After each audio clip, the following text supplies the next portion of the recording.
Hola, en esta presentación vamos a hablar de degradación de suelo y su impacto agroecológico. Además, vamos a dar algunas estrategias de manejo productivo del suelo. El contenido lo vamos a dividir en tres partes. En la primera parte vamos a hablar del proceso de degradación de suelo, su concepto, factores involucrados en el proceso de degradación, los factores que afectan la degradación y los tipos de degradación, ya sea según su origen, natural o antropogénica, y según el lugar donde se produzca por desplazamiento o degradación in situ. Y vamos a ver, para finalizar esta primera parte, los procesos de degradación física, como son sellado, encostrado, compactación, excesos y déficit de humedad y erosión, específicamente erosión hídrica. En la segunda parte vamos a ver los procesos de degradación química, como lo son acidificación, salinización y solidificación. Y por último vamos a ver el impacto agroecológico de la degradación de suelo. Vamos a ver la capacidad de los suelos de autorrecuperarse, que es lo que se llama resiliencia, y vamos a ver los manejos productivos para utilizar y recuperar los suelos que han sido afectados por procesos de degradación. Hablando de degradación, el concepto sería la pérdida de alguna de las cualidades, tanto físicas, químicas o biológicas, favorables desde el punto de vista humano, ya sea social, cultural, ambiental o económico, principalmente debido a la actividad humana, pero también se producen procesos de degradación de forma natural. Fíjense acá en esta figura, tenemos un agregado de suelo y unas raíces de unas plantas. El suelo debe ser capaz de suministrar a las plantas agua, debe suministrar un suficiente espacio poroso para que las raíces puedan respirar, debe proporcionar suficiente profundidad para que ellas se desarrollen totalmente y puedan explorar en busca de agua y nutrientes. Debe dar suficiente espacio para que se desarrollen las raíces, los agregados deben ser estables, debe tener suficiente agente cementante y todo esto está relacionado con la estructura del suelo. Cuando se deterioran las propiedades del suelo, principalmente se deterioran las propiedades físicas y afecta las relaciones agua-aire, afecta la porosidad y en general afecta la estructura del suelo. Entre los factores que afectan o que están relacionados con la degradación de los suelos y de las tierras en general, tenemos por ejemplo el uso y manejo, el patrón de uso que se le da al suelo, qué tipo de cultivo, etc. El uso del sobrepastoreo, las prácticas como el monocultivo y las siembras en laderas sin técnicas de conservación. Es importante esto porque cuando se aplican técnicas de conservación, nosotros estamos influyendo favorablemente para que no se produzcan los procesos de degradación. Tenemos por otro lado el clima, que es uno de los que no podemos controlar, el cambio en el patrón de lluvias, la agresividad climática. Cuando hablamos de agresividad climática nos referimos que hayan lluvias de alta intensidad y corta duración, pero también hablamos de la escasez de recursos hídricos en zonas áridas, por ejemplo. Hay unos factores de la geología, por ejemplo, suelos que sean altamente erosionables bajo condiciones naturales. Allí no estaría afectando el hombre, sino que hay algunos suelos que debido a su distribución de tamaño de partículas, su contenido de materia orgánica, etcétera, son altamente erosionables. Cuando hablamos de altamente erosionables, que son susceptibles a los procesos de erosión. Cuando estamos en posiciones de ladera con alto grado de pendiente, suelos que tengan baja capacidad natural de retención de agua, por ejemplo, los suelos arenosos y los suelos de baja fertilidad natural. Y en el aspecto social, por ejemplo, el incremento poblacional, eso afecta, hay una presión alta sobre la producción en algunas áreas. La migración de las poblaciones a esas zonas frágiles, entonces se utilizan esas zonas y son muy frágiles y tienden a deteriorarse más rápido. Las necesidades de sobrevivir de la población, la pobreza extrema, los conflictos políticos y la parte cultural. Entonces todo eso va a ser una presión para que se utilice más intensivamente el suelo y tienda a deteriorarse.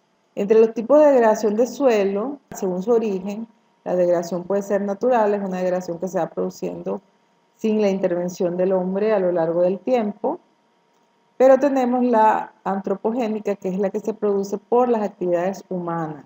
Las actividades humanas principalmente, la actividad agrícola, que es una de las que más produce degradación, la actividad industrial y también la actividad urbana. Y con relación a los tipos de degradación según el sitio donde se produzca, tenemos la degradación por desplazamiento, que es donde el suelo se mueve de un sitio a otro, y allí vamos a ver lo que es la erosión hídrica y la erosión eólica. En estas presentaciones vamos a hacer énfasis en la erosión hídrica. No es que la otra no sea importante, pero en nuestro país la erosión hídrica es la que tiene mayor área afectada. Y con relación a la degradación in situ, tenemos lo que es la degradación física y la degradación química, que es en la que vamos a profundizar en esta presentación, y también tenemos la degradación biológica.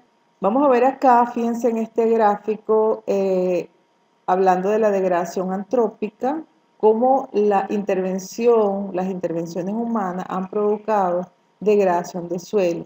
Esto está expresado en millones de hectáreas.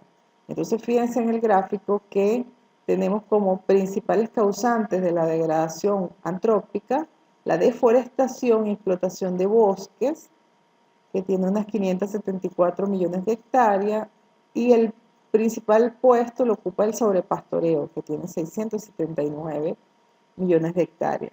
Le siguen los manejos inapropiados de suelos agrícolas, por ejemplo, el monocultivo, sembrar en ladera en sentido de la pendiente y ese tipo de prácticas. La sobreexplotación vegetal para uso doméstico, por ejemplo, para producción de energía, el carbón, etc. Y las actividades industriales es la que produce menor degradación de suelo. Con relación a los tipos de degradación, en este caso la erosión hídrica, que es el tipo de degradación más difundido, esto está a nivel de porcentaje de área, el 68% de la degradación que se produce a nivel mundial es erosión hídrica, le sigue la erosión eólica, después la degradación química y por último la degradación física. Sin embargo, todos estos tipos de degradación tienen un efecto importante sobre la productividad del suelo, solo que unas están más extendidas que otras. Vamos a hablar ahora de los tipos de degradación física. La degradación física se refiere al deterioro de las propiedades físicas, específicamente de la estructura. Y esa degradación afecta principalmente las relaciones agua-aire del suelo. Conocemos 4 tipos principales. Una es lo que llamamos el sellado encostrado. Ese es un proceso de degradación que es la formación de una capa compactada superficial. Y la diferencia principal es que el sellado es en húmedo y el encostrado en seco. Tenemos también la compactación, que es la formación de capas endurecidas a nivel subsuperficial, los excesos o déficit de humedad y los procesos de erosión. Cuando hablamos de erosión, no hablamos de erosión natural, sino de erosión acelerada. Vamos a hablar ahora de sellado y encostrado. El sellado y encostrado se refiere a un aumento en la densidad aparente de la capa superficial del suelo por disminución de su porosidad. Esto trae como consecuencia el descenso de la conductividad hidráulica y origina problemas de agüechinamiento cuando estamos en condiciones de relieve plano o pérdida de agua y nutrientes por escorrentía y erosión cuando estamos en condiciones de pendiente.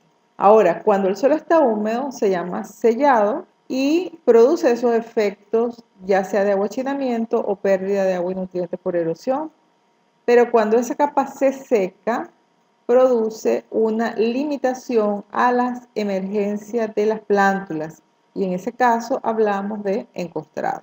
Entonces fíjense, cuando está húmedo se llama sellado y sus consecuencias son el agüechinamiento o la pérdida de agua y nutrientes por erosión y escorrentía. Pero cuando está seco se llama encostrado y su efecto es la limitación a la emergencia de plántulas. Ahora, ¿cómo se produce el sellado y encostrado? Entonces, cuando cae la lluvia sobre los agregados de suelo superficial, ellos están expuestos, se van fragmentando hasta quedar en partículas individuales. Esas partículas individuales pueden lixiviar a través de los poros del suelo y formar una capa densa. Esa capa densa tiene las partículas en forma orientada y eso es lo que va a limitar la penetración del agua. Cuando esta capa se seca, entonces se forma lo que llamamos la costra superficial. Ahora, ¿qué factores afectan la formación de sellado y encostrado? Bueno, tenemos primero los factores de clima, como la intensidad y frecuencia y duración de las lluvias. El tamaño de las gotas es muy importante porque esas gotas, dependiendo de su energía cinética, van a romper los agregados del suelo y lo van a dispersar. El uso y manejo, bueno, la labranza convencional, principalmente porque deja el suelo expuesto a las inclemencias del clima, pero también la quema de residuos de cosecha, porque dejamos los suelos desnudos y esa estructura se vuelve más inestable. Y también, dependiendo del cultivo, el efecto va a ser a largo plazo. En el caso del suelo, tenemos el contenido de agua del suelo. Cuando el suelo está inicialmente húmedo, el suelo es menos susceptible a dispersarse que cuando está inicialmente seco. La presencia o los contenidos de agentes dispersantes, la mineralogía, bajo contenido de materia orgánica, contenidos de agentes cementantes como sesquióxidos de hierro y aluminio, entre otros, la textura, aquellos suelos que tengan alto contenido de limo y arenas muy finas son más susceptibles al sellado y encostrado, y el grado de desarrollo de la estructura. En la medida que la estructura esté más desarrollada, va a ser menos susceptible a la formación de sellado y encostrado. Entre los efectos, ya hablamos algunos, pero tenemos, por ejemplo, disminución de la penetración y movimiento de agua en el suelo, cuando hablamos de sello, disminución de la actividad biológica porque disminuye la aireación, limitaciones a la emergencia de plántulas cuando hablamos de encostrado, disminución de la porosidad superficial del suelo, aumento de la resistencia mecánica en el caso de encostrado, disminución de la capacidad de aireación, disminuye también la toma de agua por las plantas porque disminuye la infiltración de agua en el suelo y, por supuesto, en el caso que estemos en condiciones dependientes, riesgo de erosión y escurrimiento. Aquí tenemos en estas imágenes unos ejemplos de sellado y encostrado. Fíjense acá, se forma esa capa en la superficie, en este caso está húmeda, y limita la penetración de agua en el suelo, que se ve acá evidenciado por este aguachinamiento. Cuando esta capa se seca, se endurece y su principal efecto es limitar la emergencia de plántulas. Esta capa puede ser delgada, pero también puede ser sumamente gruesa. Vamos a hablar ahora de la compactación. Cuando hablamos de compactación nos referimos a un aumento de la densidad, pero de los horizontes subsuperficiales. ¿Ok? Fíjense acá. Esta capa que está a nivel subsuperficial por debajo de esta capa arable es más densa.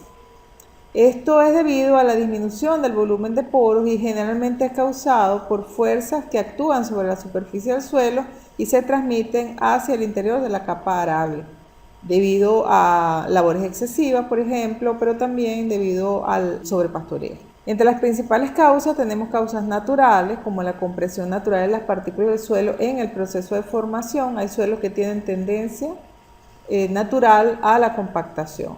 Y también tenemos las causas debido al humedecimiento y secado. Cuando los agregados se humedecen y se secan, se produce compactación dentro de los agregados. Tenemos también las causas inducidas, como por ejemplo por el pisoteo de los animales, por el tránsito de la maquinaria, y también el agua puede causar compactación en algunos sistemas de riego por aspersión o por inundación. Los mecanismos de formación de la capa compactada, bueno, tenemos un suelo acá inicialmente bien estructurado. Cuando le aplicamos un tráfico o maquinaria pesada o sobrepastoreo, colapsan los agregados, disminuye la porosidad y se produce la compactación. Al final tenemos un suelo compactado. ¿Qué se produce aquí en esto que llamamos el colapso de la porosidad? Un aumento de la densidad aparente del horizonte subsuperficial, pero también cambia la geometría. Los poros se colocan en forma horizontal, como lo vemos en esta figura. ¿Qué factores afectan la compactación? Bueno, primero el laboreo, que el laboreo tiene dos efectos, puede aumentar o puede disminuir la compactación dependiendo del número de pases de labor. Si nosotros hacemos una labranza adecuada con el número de pases adecuados, el contenido de humedad óptimo y con el caballaje de los equipos adecuados, vamos a producir más bien una disminución de la compactación, el suelo se pone más mullido. Pero si lo hacemos sobre todo a un contenido de humedad inadecuado, muy húmedo o muy seco, se produce compactación. La labranza intensiva y continua, eh, pero no hablamos de solo el efecto de la maquinaria, sino del tráfico, el paso de la maquinaria de un sitio a otro. Eso produce compactación. La carga animal excesiva, que es lo que llamamos sobrepastoreo, las condiciones de textura y humedad del suelo y los cultivos, a largo plazo se puede ver el efecto dependiendo del cultivo y eso va a estar muy relacionado con el manejo. Lo importante aquí en este proceso de compactación es que todos estos efectos son acumulativos. ¿Cuáles son los efectos? Bueno, densidad aparente aumenta, disminuye la porosidad, cambia el volumen, distribución y sobre todo la continuidad de los poros y eso también va a limitar el movimiento del agua. Afecta la germinación de la semilla porque se cambian las condiciones adecuadas para su germinación, disminuye la tasa de infiltración, aumenta la escorrentía y la erosión, aumenta la resistencia mecánica a la penetración y eso va a afectar directamente el desarrollo y profundización de las raíces. Fíjense acá unos ejemplos, este es un agregado con una estructura masiva. También cuando los suelos son muy arcillosos, que son muy plásticos, tiene mayor tendencia a la compactación y el principal efecto de la compactación, esta subsuperficial, lo vamos a ver en el desarrollo de las raíces. Fíjense acá cómo las raíces están creciendo en forma horizontal. Acá también se ve un crecimiento horizontal de unas raíces y eso va a limitar el espacio que esas raíces van a tener para explorar por agua y nutrientes. Vamos a hablar ahora de otro proceso de degradación que son los excesos de humedad. Cuando el suelo está afectado por exceso de humedad ocurre una exclusión del aire y el beneficioso intercambio que hay entre el suelo y la atmósfera se ve impedido. Esto es lo que llamamos anaerobiosis. Ahora bien, ¿cuáles son las causas del exceso de humedad? Pudiera ser una lluvia excesiva o inundación debido a las condiciones de pendiente, de relieve. Pudiera ser la elevación del nivel freático o también pudieran ser aguas superficiales que se quedan estancadas por efecto de una compactación a nivel subsuperficial. También el drenaje superficial impedido. ¿Y los efectos cuáles son? Bueno, primero la pérdida de la resistencia del suelo, la pérdida de la tracción, la incapacidad para realizar las labores del cultivo porque el suelo está demasiado disperso, la porosidad superficial del suelo disminuye o prácticamente desaparece, la separación de los agregados o su destrucción. En algunos casos puede haber ascenso de sales desde un nivel freático. También puede haber cambios en la solubilidad y en la forma química de algunos nutrientes, sobre todo los que están sujetos a condiciones de oxidación-reducción, y prevalecen las condiciones de reducción que producen cambios en la microbiología del suelo. Vamos a hablar ahora de los déficits de humedad. Las principales causas del déficit de humedad, que es todo lo contrario a los excesos de humedad, es que exista baja precipitación y alta evaporación. Esto ocurre principalmente en zonas áridas o semiáridas o cuando las lluvias son erráticas en zonas subhúmedas. También una baja habilidad del suelo para retener agua, por ejemplo, los suelos de texturas gruesas o que tienen bajo contenido de materia orgánica. El enraizamiento restringido debido a la presencia de capas compactadas. Si las raíces no pueden penetrar, puede haber limitaciones a la capacidad de almacenamiento de agua del suelo y por tanto vamos a tener déficit de humedad. Este enraizamiento restringido no solamente se produce por presencia de capas compactadas, sino también se puede producir por pedregosidad o por limitaciones químicas como la acumulación de sales o la acumulación de algunos elementos tóxicos como el aluminio. Vamos a hablar ahora de erosión hídrica. La erosión hídrica es uno de los problemas más graves de degradación de suelo en zonas tropicales. Este se refiere a un proceso de desgaste y deterioro del suelo a través del cual se va produciendo una remoción progresiva y selectiva, tanto de partículas como de productos solubles del suelo. Y esto es debido a la acción en un tiempo determinado del agua, pero también está afectado por la biota y por el relieve. Este es un proceso muy complejo, ya que no intervienen solamente las características propias del suelo, sino también que intervienen las características de la lluvia, las condiciones de relieve, la cobertura del suelo y las prácticas de manejo que estén asociadas a la producción de los cultivos. Aquí tenemos los factores que afectan principalmente la erosión hídrica. Tenemos el factor clima, que le llamamos R, el factor suelo, que le llamamos K, la topografía con sus dos componentes S y L, la cobertura del suelo que llamamos factor C y las prácticas de manejo y conservación del suelo que lo llamamos P. Del clima nos interesa la precipitación principalmente como agente activo de la separación y ese es un efecto directo, pero también por su efecto en el transporte de las partículas, que es un efecto indirecto. Nos interesa medir la intensidad, la duración y la frecuencia de esas precipitaciones. El factor suelo está relacionado con la erosionabilidad o posibilidad del suelo de ser erosionado y allí afectan los mecanismos de separabilidad, transportabilidad y riesgo de escurrimiento. Con relación a la topografía, el factor principal es la pendiente en su gradiente, longitud y forma de terreno.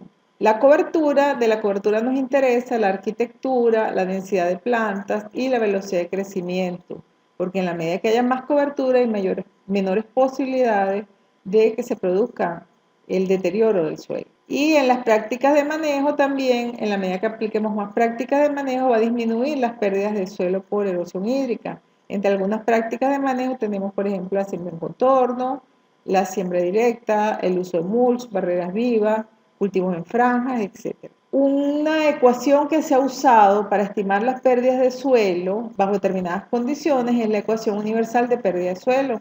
Acá tenemos la expresión, que es una expresión multiplicativa de cada uno de los factores. Entonces, las pérdidas de suelo van a estar relacionadas con el factor erosividad de la lluvia, que es el factor R, allí estamos midiendo el efecto del clima, la erosionabilidad del suelo, que es el factor K, la longitud de la pendiente, que es el factor L, el gradiente de la pendiente, que es el factor S, la cobertura y manejo del suelo, que es el factor C, y las prácticas de conservación del suelo. Entonces, fíjense que en la medida que estos valores sean más pequeños, las pérdidas de suelo van a disminuir. ¿Cuáles son los procesos y mecanismos del proceso de erosión hídrica? Tenemos los agregados del suelo que pueden estar expuestos a las gotas de lluvia. Este impacto de las gotas de lluvia va a hacer que estos agregados se fraccionen, se fragmenten y se conviertan en agregados más pequeños. Estos agregados a su vez se separan en partículas y estas partículas pueden estar en suspensión en el agua de escorrentía y pueden ser traslocadas y depositadas en otras zonas. Entonces los mecanismos serían la separación y salpique de las partículas, el transporte y finalmente la sedimentación de las partículas. Ahora, ¿qué características del suelo están asociadas con los procesos de erosión? Lo primero es la separabilidad. La separabilidad es la susceptibilidad de las partículas del suelo a ser separadas de los agregados o unidades estructurales en partículas individuales. ¿Qué debemos medir o qué factores afectan esa separabilidad? El contenido de arcilla, en la medida que el suelo tenga más arcilla, las partículas van a ser menos separables. La presencia de iones divalentes que actúan como agentes cementantes, también los aqueosios de hierro, la actividad biológica, el contenido de materia orgánica, la superficie consolidada del suelo, entre otros. Otro factor o otra característica es la transportabilidad. Una vez que las partículas se han separado de los agregados, ellas pueden o no transportarse y eso va a depender del peso de las partículas.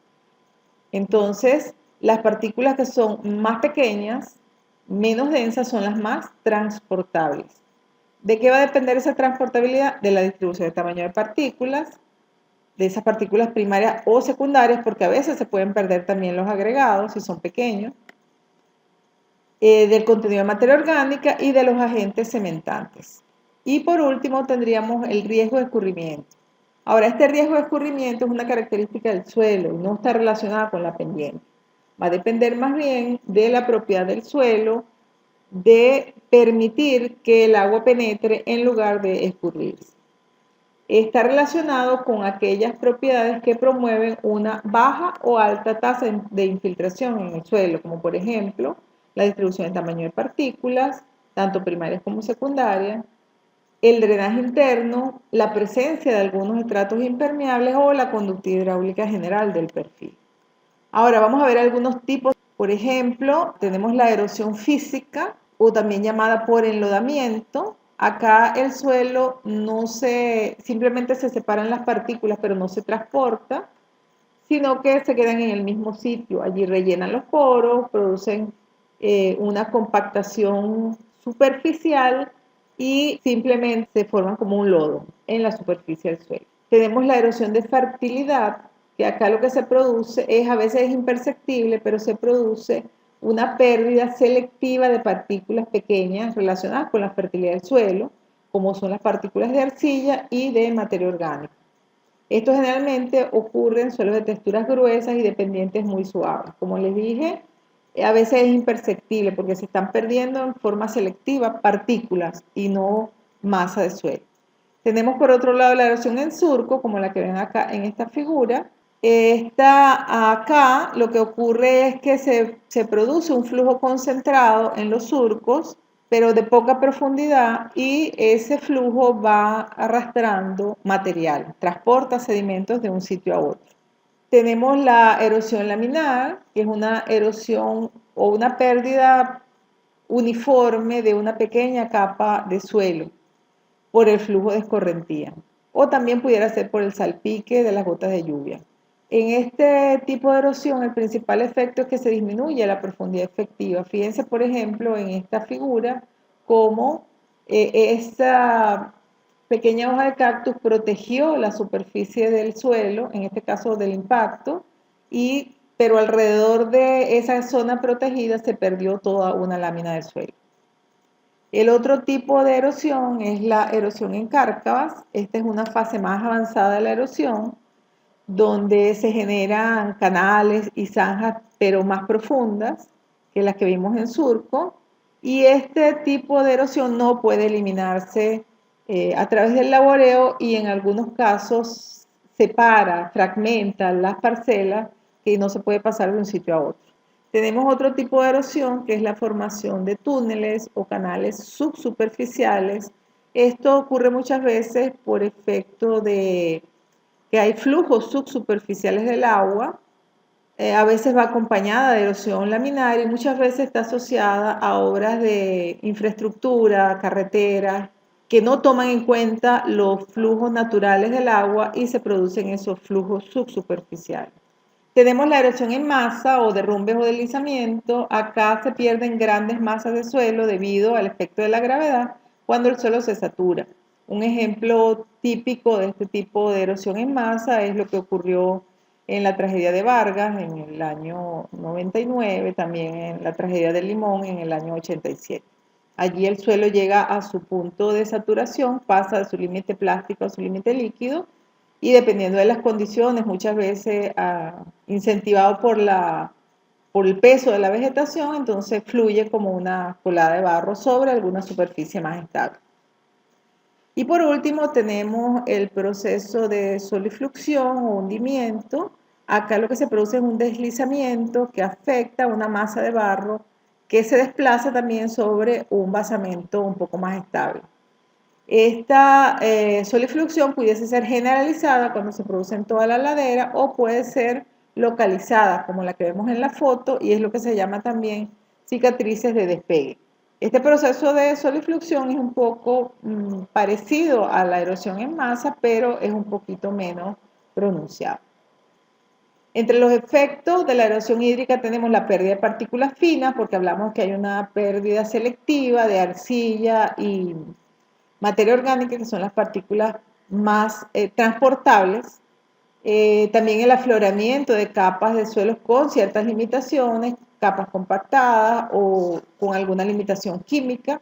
En algunos casos, sobre todo en erosión laminar, remoción de semillas, plántulas y fertilizantes. También se produce una reducción de la capacidad de almacenamiento de agua y un incremento de la escorrentía. Puede conducir a la formación de cárcavas. En general se pierde el valor de la tierra y también hay unos efectos aguas abajo. Por ejemplo, hay enterramiento de tierras, de cultivo, hay disminución en general de las aguas y la colmatación de algunos embalses o inundación. Bueno, eso es todo lo que le quería explicar en esta primera parte. Vamos a un periodo de preguntas.